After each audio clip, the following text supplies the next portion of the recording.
Welcome to tonight's cooking class. I may not need this. Glad to see you all here. I think it's just because it's cool in here, right? That's why you guys came in tonight. Nice, cool environment. So this is our More Cheese, Please class. So Jared's already told me he has lots of cheesy jokes this year. So we're glad you chose to join us tonight. We're going to start, you have the recipes, we're going to start, Lindsay's going to start with the fancy grilled cheese, and I think Jared's going to show us how to do that fancy grilled cheese as well. So hope that you have some things on your table that we will let you taste a little later, so don't be jumping into that right now.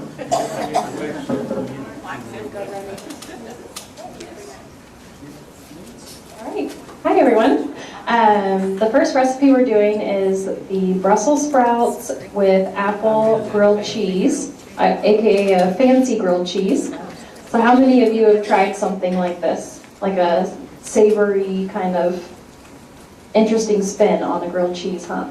Yeah.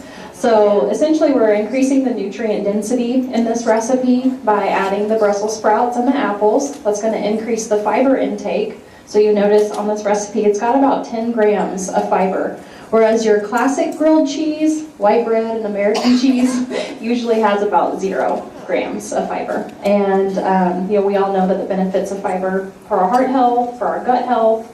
So this is a way to kind of healthify your grilled cheese by adding greens like spinach, or in this case we're doing the Brussels sprouts. And it does use sourdough. I think, did you guys use sourdough bread? Wheat bread, okay, so you can use sourdough or wheat bread, either one. Of course, the wheat bread, 100% whole wheat bread, is going to give you more fiber as well. So Jared is actually going to show us how to make a good grilled cheese. Have any of you made a grilled cheese and find that you might burn it? No? Maybe? I've been guilty of that. One side will be kind of a little overdone, and you flip it over and try to make it better on the other side. So he's going to work. Jared's going to walk us through how to kind of perfect your grilled cheese. Yep. I know this one. It seems really loud today. Maybe try the other microphone. We'll try this. Can everybody hear me okay? Yeah. Send the mic on somewhere. I know it seems like it's got an echo almost. How about this one?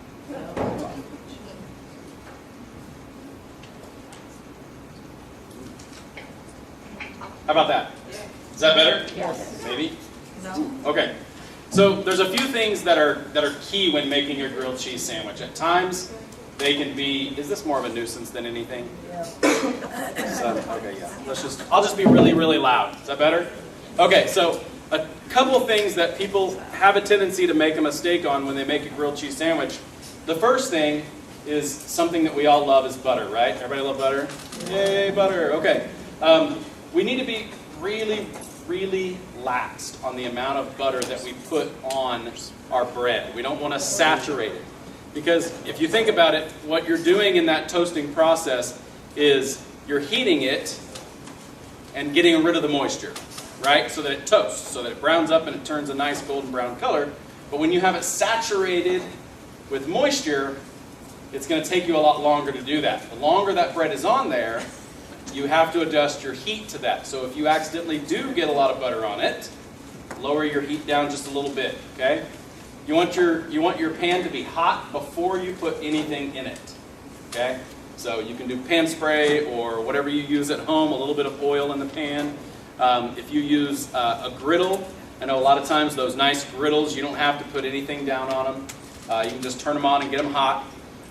And all ovens are different. I wish that wasn't the case and I could tell you the pitch perfect temperature to have it set to make a perfect grilled cheese every time.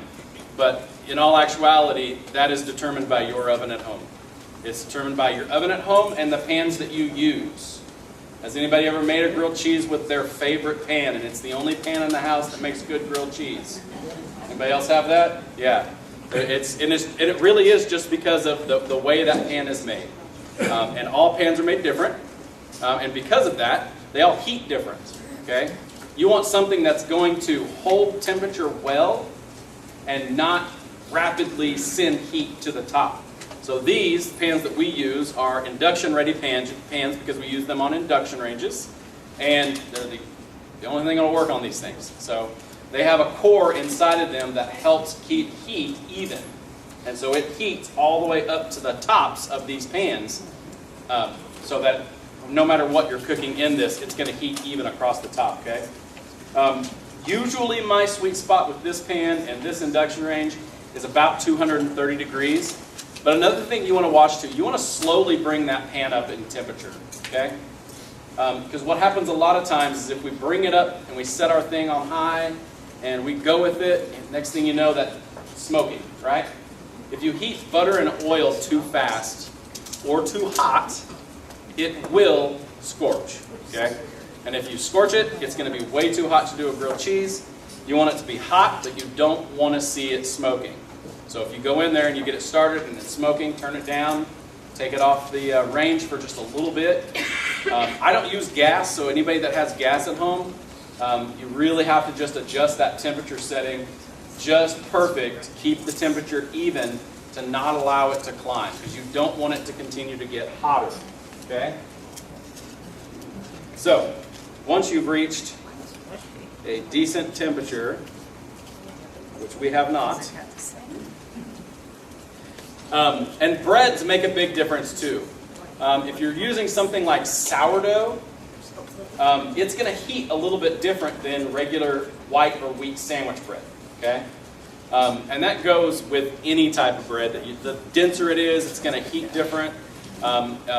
Also, if it's a really sweet type bread, like a honey type bread, like a honey wheat, you have to be careful with that as well because sometimes the sugar amount in that bread could cause it to scorch really, really fast. So you have to be careful with that. You definitely always want to make sure that you have your temperature low enough that you don't brown it in the first 30 seconds because then your cheese isn't going to melt, right? I mean, when you bite into a grilled cheese sandwich, you should have crisp and then gooey cheese on the inside, right? Right, I think so at least. I may be crazy, but as you can see, I like grilled cheese. Okay. So, we've got our butter. I prefer to do both sides down, a low enough setting that it's not going to burn, and just leave it set. Okay? Flipping it, sometimes it'll start melting the cheese on the bottom. You'll go to flip it, and it'll set wrong, and then you have a hard time getting it to set right. And if you're OCD like me, your bread has to be just right on your sandwich, and you can't have heel and heel like this. That's just not okay, right? It's not okay. So it has to be even. So I like to do it this way, like I said, for patient use here in the hospital. It seems to heat evenly. You know that it's going to heat the same. Sometimes ovens are crazy, and sometimes they do weird things, and they shut off all of a sudden, or they increase the temperature when you didn't tell it to. Does anybody else have an oven like that at home? Nobody else. I'm the only person in this room with a crazy oven. Man, that's rough. It is. I mean, I'll sit there and watch it. It's a glass top. You'll turn it on, and it'll be glowing red, and then it'll go away. And the next thing you know, it's like, well, it's not hot anymore. And my catfish isn't frying. Never works out. Okay. So, as you can start to smell, it's starting to heat up. As we can see, we're starting to get a little bit of melting of the butter on the pan there.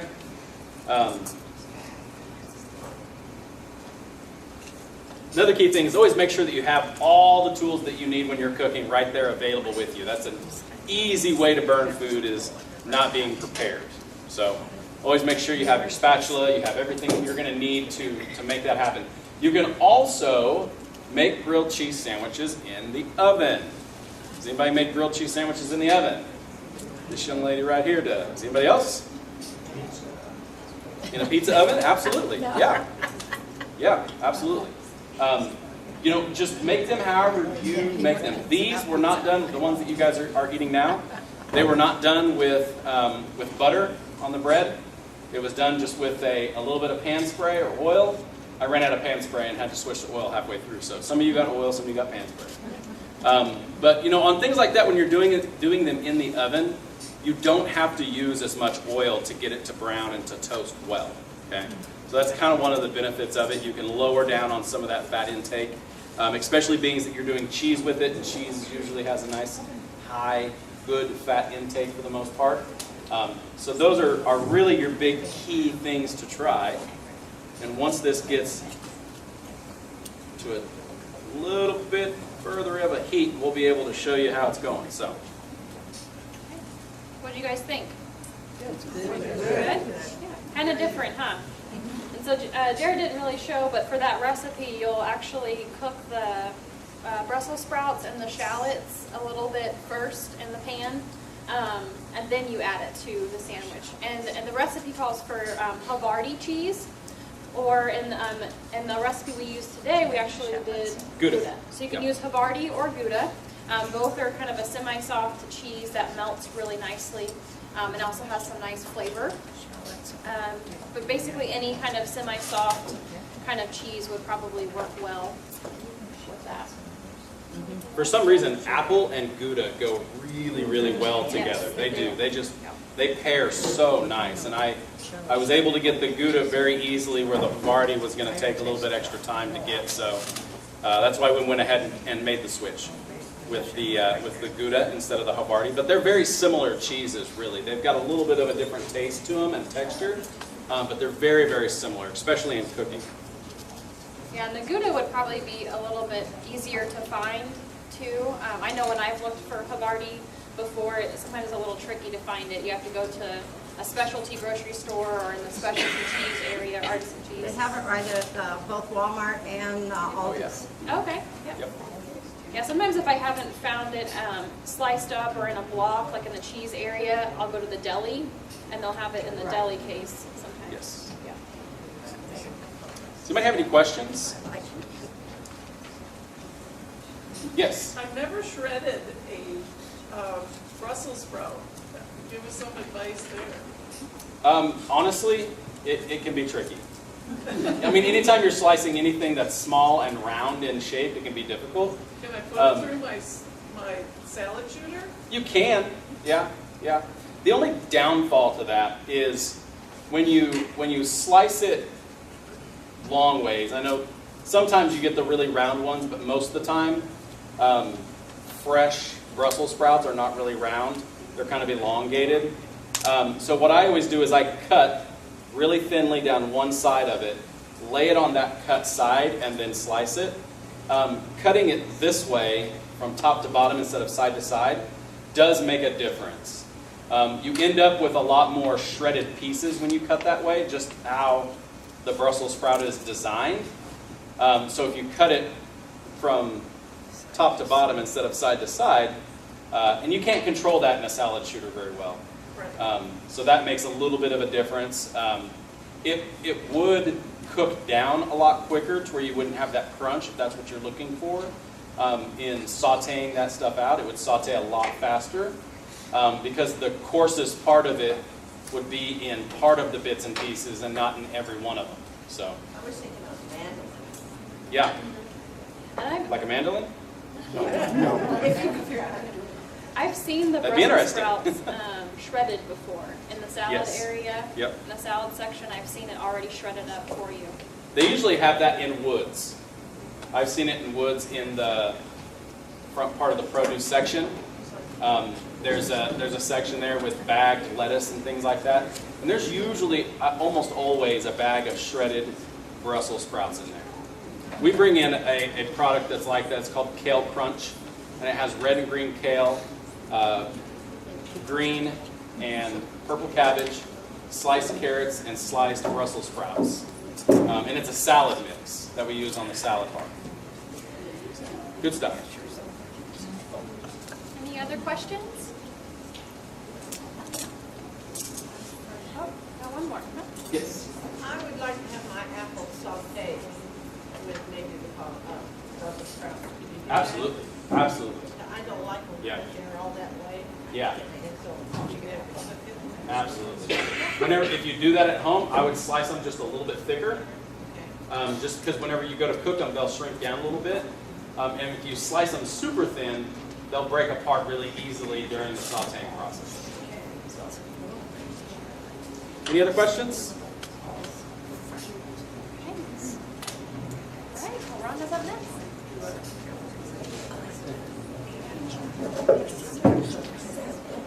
I guess I'm so soft-spoken I need to use the microphone maybe. I think I forgot to tell you, if you don't already know Jackie, one of our dietitians, and Lindsay, and then you guys all know Jared. You've seen him for years and years. So. This is your current cooking class team, I guess. So the next recipe that we're going to taste is the what's the official title? Roasted cauliflower fettuccine. So you are probably used to having some fettuccine having a little bit of cheese in it. So this doesn't have a lot of cheese, and since cheese is one of the foods that is pretty high in calories and high in fat, you really do want to be cautious about your serving size. So there's only about 1/4 of a cup, I believe, 1/4 of a cup of Parmesan cheese in this, but we do use the cauliflower in it, which is a little bit different than a fettuccine recipe you may be used to. And it's lower calorie that way. So you remember a few months ago, I don't remember exactly what month, we had where we did lots of scrap things. So this kind of uses that idea. So you roast your cauliflower, which is what I did at home, and then you take the core that you took out of the cauliflower head and then boil that. So you really utilize all of the cauliflower parts and you really don't throw anything away. And then you take those cauliflower chunks, I guess, I might say, and then also combine that with some chicken broth or vegetable broth, and then you boil it, and then you combine that cauliflower mixture in with your flour and milk and make the sauce. And so the sauce is very limited in this recipe, which also contributes to being lower calorie. So it's not really heavy in sauce. In fact, the original recipe had using a pound of the fettuccine, and when I did it at home, I just used a 1/2 pound of fettuccine, and that gave me a little bit more sauce over fewer noodles. So I thought that was a better switch than whenever I tried it at home. So you just use 1/4 of a cup of Parmesan cheese. You know, we use cheese a lot for its protein content. It's a good source of calcium. We get some B vitamins from it, so it's a very nutrient-dense product, but it does usually pick up some fat, and so you want to be cautious on how much you do use of it. I would suggest that instead of using the dried grated Parmesan cheese, use the fresh shredded. Would you agree, Jared? Absolutely. It's going to melt a little bit. It's going to melt a lot different. But just so, as long as you're aware of that, and it's going to take a lot more to get it to melt out and blend well in the sauce. Sometimes even using one of those little handheld mixers, right? The little blenders, not the, you know what I'm talking about, right? Yeah. There you go. Yeah. Using one of those will help a lot better get that blended in well, because it's not going to melt like what your cans of Parmesan cheese that you buy in the store do. So this also, I thought the one thing that I really liked about this sauce recipe was that lemon zest in it. It was just enough to make it really taste a little bit different.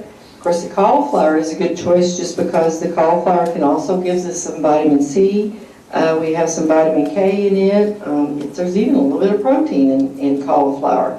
And it's a low calorie, so it balances out some of the higher calorie sauces that you would normally have with a fettuccine recipe. So there's some things, in that cauliflower that we kind of think could ward off cancer and heart disease. Some of the compounds that are in it are appropriate for that. They may reduce our occurrence of stroke and heart disease. So cauliflower is kind of considered, one of those superfoods, kind of like broccoli and cabbages and some of those other things. So it's a good thing to add in.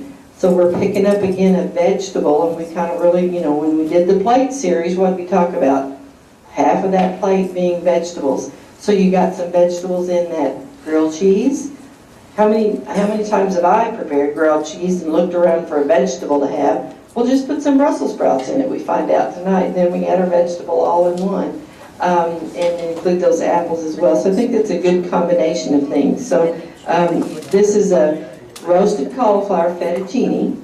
So it's using something in a fettuccine sauce that we wouldn't really think about by using that cauliflower. So the roasted cauliflower I thought was really easy to prepare when you just roast it like some of your other vegetables in the oven. Sprinkle a few breadcrumbs on it, a little bit of parsley, and you can kind of limit those things. And of course that also helps to limit your calories as well. So it looks like some people are trying it. Any yum yums or ooh, I don't want to have any more. You know, one thing whenever dealing with cheese, because cheese has a tendency to be kind of expensive at times, depending on the types that you buy and the types that you prefer. So I always try to buy cheese with the mindset of I want at least 2 usages for this cheese. So I want, if I'm buying a half a block of Asiago, I want at least 2 recipes that I'm planning on using this in the next week or 2. And so that way I'm saving money, I'm planning ahead to utilize that, because how many times do we buy cheese, and man, I love cheese so it doesn't last long in my refrigerator, but I know people that like cheese, and they'll buy some and it'll end up sitting in the back of the refrigerator until it regrows mold again, right? So doing that will also help utilize that product so that it doesn't go to waste. So just keep that in mind whenever you buy cheese. You know, I know I'm not going to need all of this for this one thing I'm making, so I'm going to make sure that I come up with another recipe to utilize it.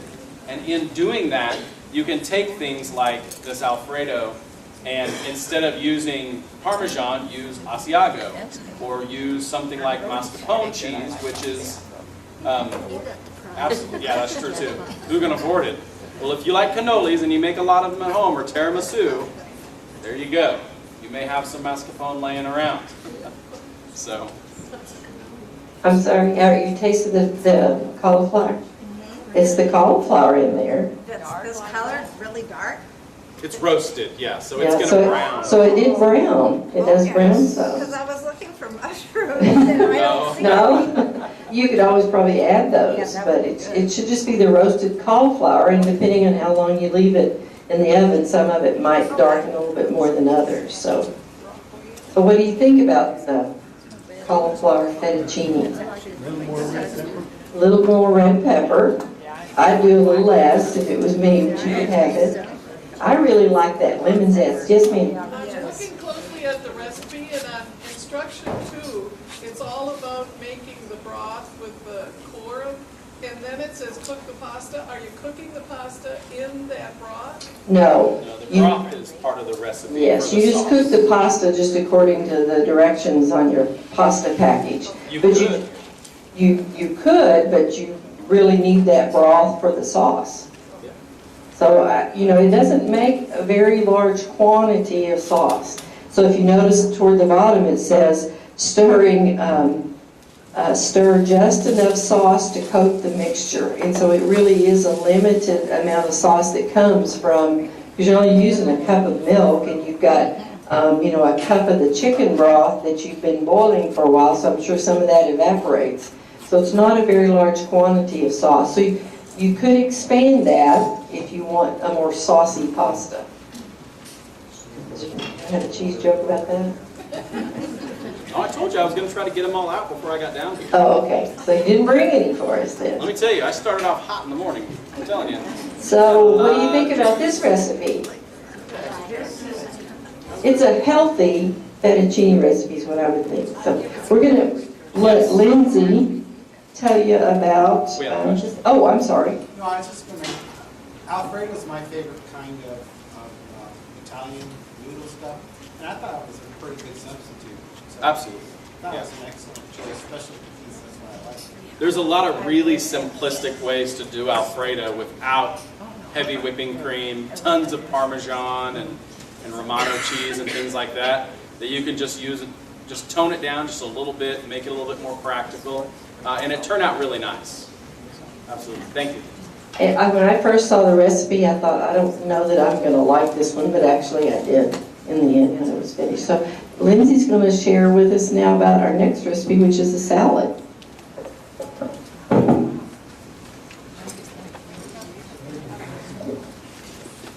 All right, so who has had a Mexican street corn before? Like the corn on the cob? Yeah?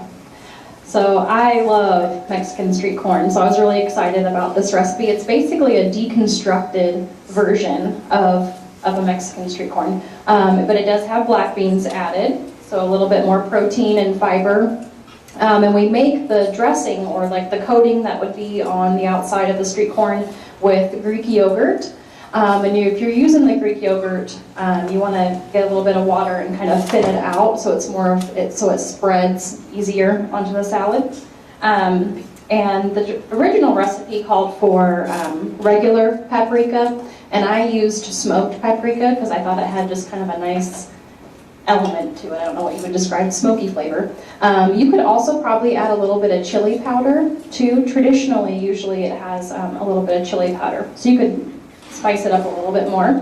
And the salad itself, you can use fresh corn or frozen, which I think in this case, did you guys use frozen corn? Yep. And corn is a starchy vegetable. It kind of gets a bad rap, I think. A lot of people think, oh, there's no nutrients in corn. But it is a good source of fiber. Some of our B vitamins we have in corn. But of course, if we're trying to watch our blood sugars, it is going to be one of those starchy vegetables, so it's going to have those sugars in there.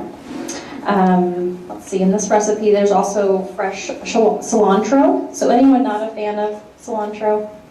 Yeah, there's usually, it's either one of those things that you love or hate, so you could leave that out. For some people, genetically, that cilantro can kind of have a soapy taste. Yep, so you could leave that out. You could probably maybe even use some fresh parsley, I think would go well instead.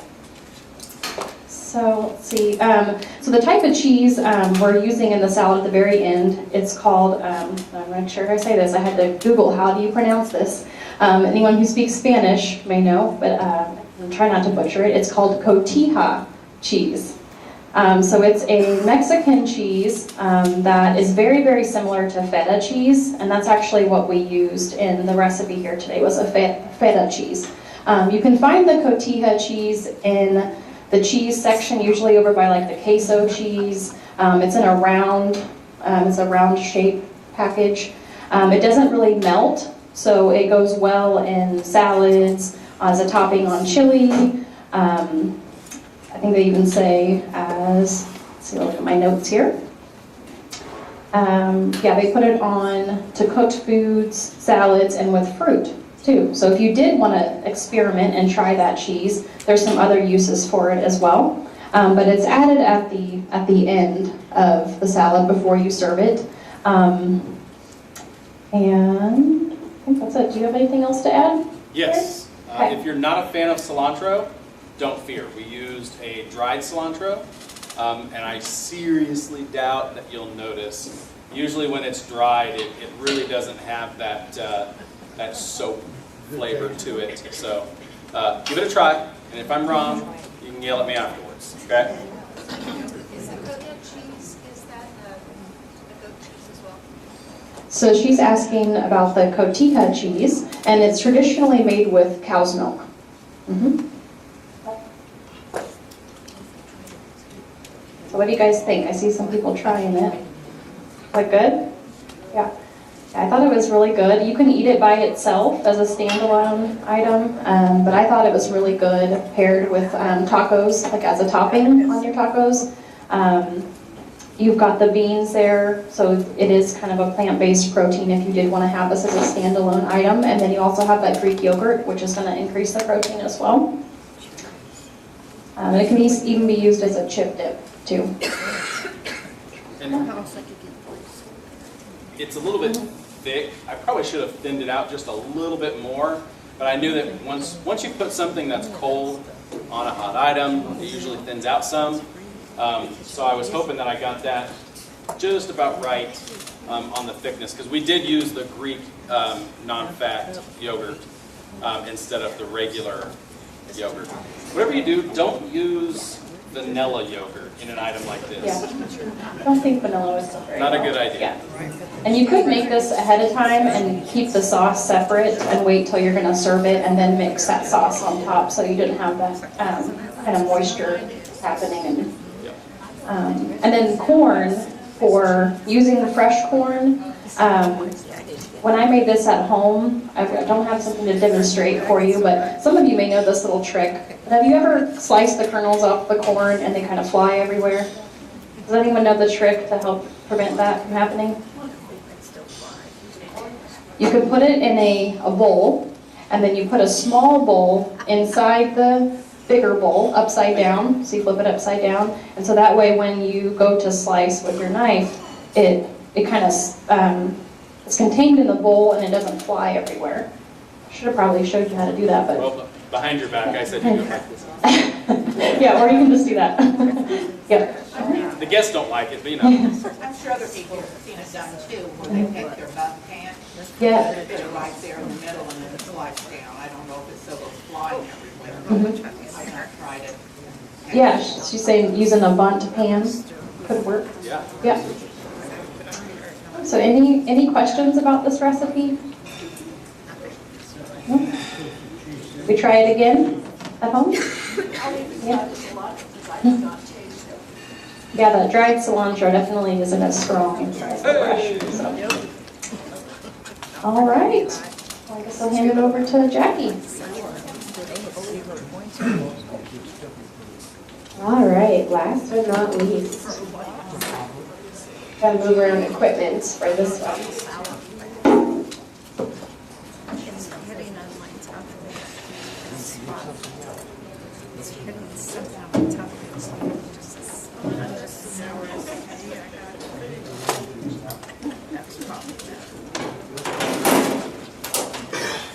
You guys see her kick me out of there? I'm a big bully sometimes. It happens. All right, well, our last recipe is a charcuterie board. So I want everyone to say with me, charcuterie, on 3. 1, 2, 3. Charcuterie. Okay. How many of you have had a charcuterie board before, or have made one at home, or just heard about it? It's a very posh word. So it's kind of a latest trend right now in a lot of restaurants. I think it's a really neat idea for appetizers. That's often how it's used. And so it's actually, charcuterie means the art of preparing meals, or these snacks that are cured or smoked. So although we don't have these specific ingredients necessarily on this board today, so we've left out some of those meats like prosciutto, smoked sausages and such. We're focusing more on the cheeses, but so that's what charcuterie means. And charcuterie is a really no-fuss party meal. So again, I think it was a really great way to present something beautiful and artistic, and then have a wide spread of different options of foods. So the recipe we have on your handouts today are just kind of a mash of some things we think would taste well together. So it gets you started, but everything is interchangeable, and you can, if you have a different preference for a food, you can definitely switch it out. So what we like about this is that it can be a higher fiber appetizer because of the nuts, the fruits, the whole grain crackers. It is, if you look at the nutrient facts of this platter, it is a higher calorie meal, and that's because it's coming from the nuts and the cheese. So like Rhonda was saying, your cheese is a really good source of protein and calcium and some other nutrients, but it is going to be a higher calorie. So when we're having charcuterie boards, if we go overboard with it, we can often get more calories than maybe we intend to, but it's a great way to just try a lot of different new foods. So we're going to practice putting it together. I don't know how you'd like to do it on at your table, if you want to watch and just kind of as a table creatively put it together. But we're going to just practice pairing that and seeing what that looks like. So, well, there's no right way to do it. You can So we have multiple different crackers here. Jerry, what kind of crackers do we have here? Oh, let's see. That's a poppy seed. And that is a honey wheat. And that is a cracked pepper wheat. And that is a plain Jane cracker. Nothing fancy. So the goal is to kind of get a lot of different textures, flavors, and colors here. So with the crackers, we have different crunches. I just made up that word. So you have light and airy, and then you have the dense and kind of more grainy type of crackers. It's okay to overload your board. I think the more things that you have on it, the prettier it can be. This is a board that is meant to be shared with about 6 to 8 people. So it's a great appetizer. So just loading up your cheeses. The one I just put on was the Manchego cheese. Has anyone ever tried Manchego? Okay, well I want you to find that on your tray and to give that a try. It's very, very good. The Manchego cheese.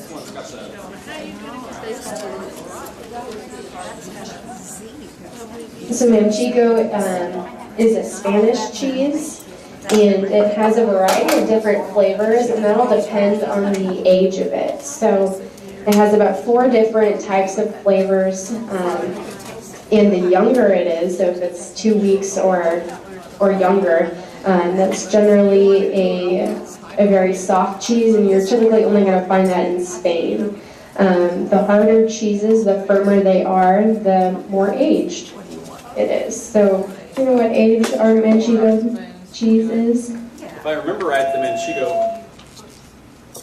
if I remember right on looking at the packaging, now I'm going back to this morning, and I've slept since then, so I'm just kidding. I worked all day. I believe it was a 12-month. I may be wrong. So what do you think of that cheese? I already used my spoon. Okay, okay. I ate So going back to this board, you can see I'm just stuff with my spoon. piling on the different types of foods here to have all that different variety of color and texture. So your fruits are what is going to really bring out a lot of that color. Your fruits are naturally low in sodium, they're higher in fiber, they're a great source of vitamins and minerals. So, you know, loading up on your fruits, yes, I think it's the camera. It is. Okay. So let's try a different type of cheese. Let's talk about the 6-month cheddar. So why don't you give that a try?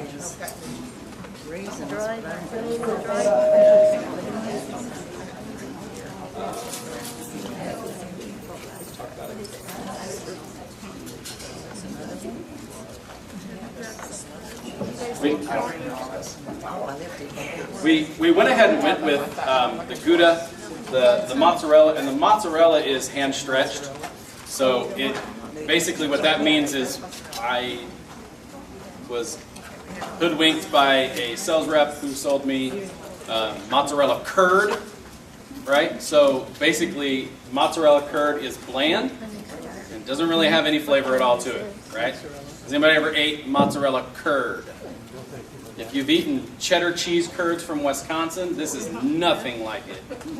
Nothing like it, okay? It is very bland, but it's not your normal, typical mozzarella cheese. So what you have to do is you have to take that 25-pound block and break it down, chop it down, cut it down into small pieces, and then you need to soak it in 180 to 190 degree water, salt water, and then pull it. You have to get it all together, mush it all together so it becomes one, and then you have to stretch it. And you have to stretch it. You have to stretch it. So if you don't like your hands being in that hot of water, then don't do it. Okay.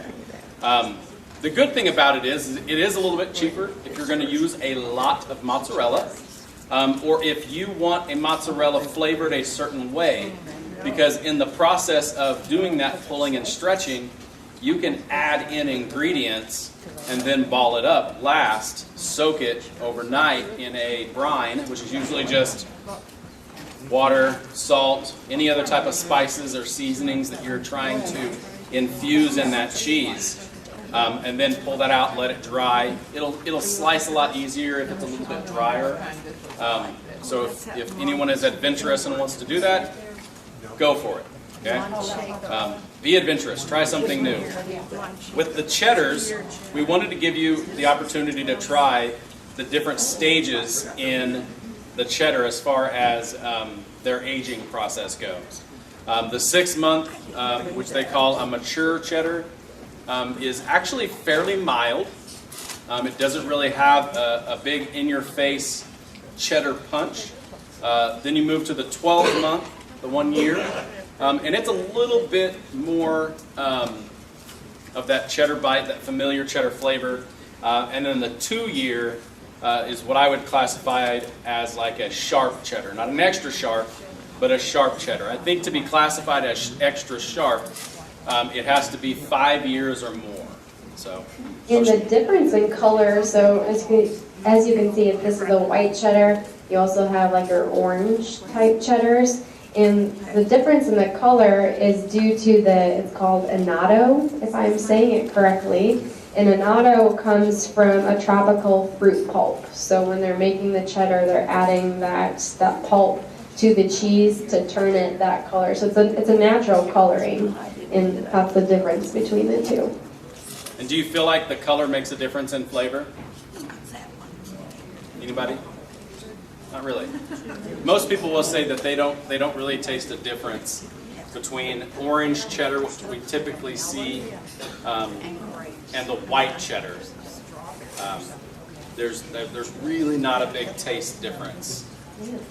So I'm going to draw your eyes up to this board. We'll kind of go over it and what's on it. So what you guys did get was fresh fruit. So I have grapes up here. I have some strawberries, cantaloupe, some melons, some pineapple. You can see that the fruit is what brings all that color in. And I think it contrasts nicely to the olives. So the olives are going to be that healthy fat. So they're a great add-on to this board. They're giving you that fat source. You also have our nuts on here and dried fruit too, so you can kind of get different textures. And then you're balancing it out with the crackers and the cheeses. And then you can also add on some jams or like honey mustard, or some common meats are like your prosciutto, salami, ham.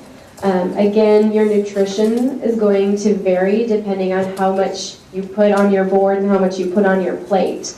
So the serving sizes that are for the nutrition facts listed below are right on top.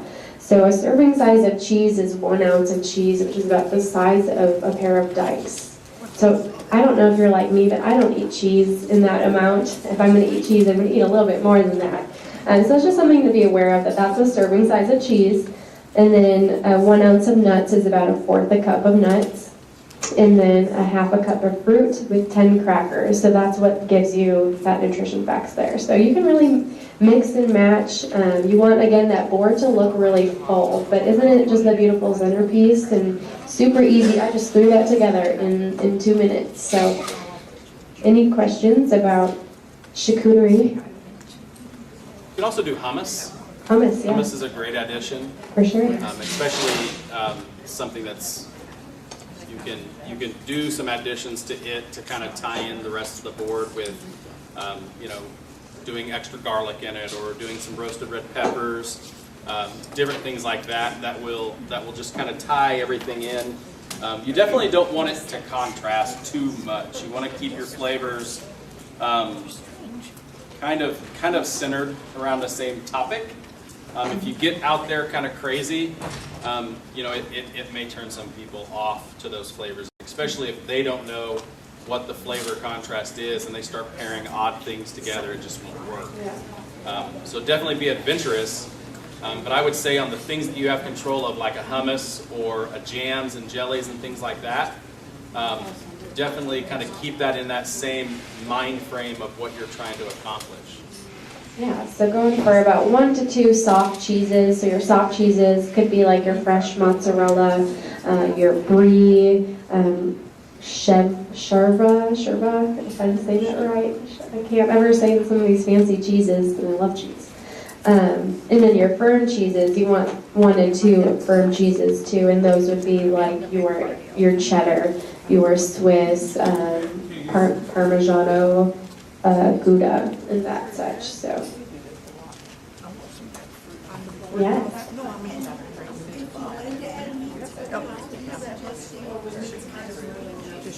Meats would not ruin the flavor. Again, I think it kind of what Jared said about, what kind of flavors are you going for, like smoky or tangy and fresh, I don't know, but I was thinking, I've seen on boards prosciutto, candied bacon, I've seen smoked sausages, salami, ham, yep.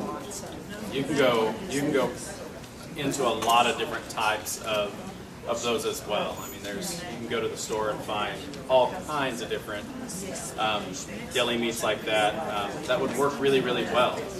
And you can just go with ham, sliced turkey, rolls of that. I mean, because it's the type of item that you can really make it your own, and in doing so, you can determine the cost parameters, because with the cheeses, it can get pretty pricey, so that can be telling on what else you're going to do on the board. So just keep that in mind whenever you're determining what you are going to put on your charcuterie board.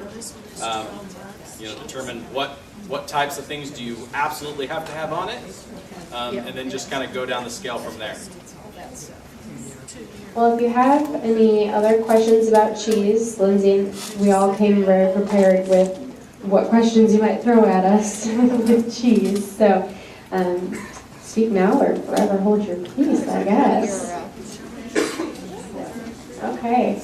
Well, we'll do prizes and then we'll go into next month's topic.